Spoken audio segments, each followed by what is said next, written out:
Здраво, добро дојдовте во уште едно видео, каде што ова ќе биде едно прилично брзо видео, сигурно гледате по времето видеото, каде што ќе разгледаме само уште еден последен експеримент. Експеримент од страна на Френкел Конард, значи овој тука тип и Сингер, каде што они пробувале сега да докажат дали и РНА носи информации, бидејќи во претходното видео видовме дека ДНА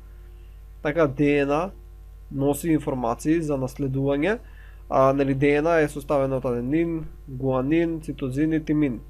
Така, епа сега правиле истражување на одредени вируси дали и РНА носи информации, и тоа е едноверижна РНА. Значи имаме едноверижна РНА кај што имаме само една секвенца, ја немаме другата, значи оваа фали, нема друга секвенца, и изградена од аденин, гуанин, цитозин и урацил. Значи нема тимин, него има урацил и е само една секвенца, така да прави сложена структура, прави сложена секундарна структура, тоа не е битно. Сега ќе примерам сликата и со тоа ќе се објасни.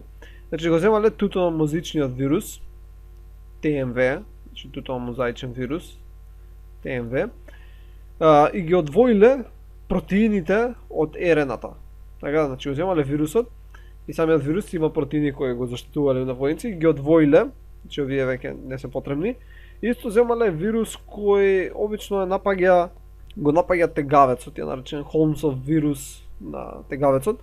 И поентата исто ги одвоиле протеините, ама направиле еден вид хибриди со помош на молекуларни техники, кои тоа нема да се задржуваме, но поентата е протеините, кои што можеме да видиме на сликата, ги ставиле сушност на голата РНА од тутономозичниот вирус.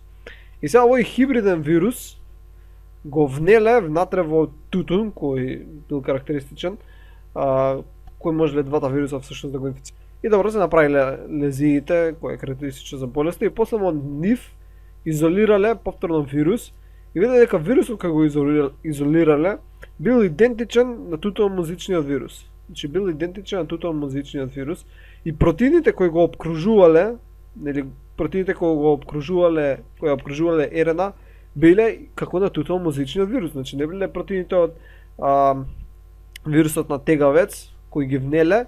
Тие протеини значи траеле само за првото инфицирање, првиот цикл.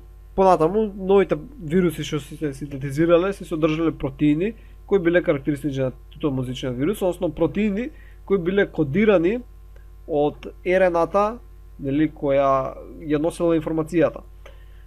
Поради тоа, со ова докажале дека и РНА носи информации. Не каква била РНА, дури и едноверижна РНА. Значи едноверижна РНА може да носи информации. И со ова било еден вид како последната шајка, дека и ДНА и РНА се тие кои ја носат информацијата, тие се молекулите кои се задолжени за наследувањето. И тоа беше се за ова видео, се надам дека научивте нешто ново и ќе се видиме во наредното видео. Довидување.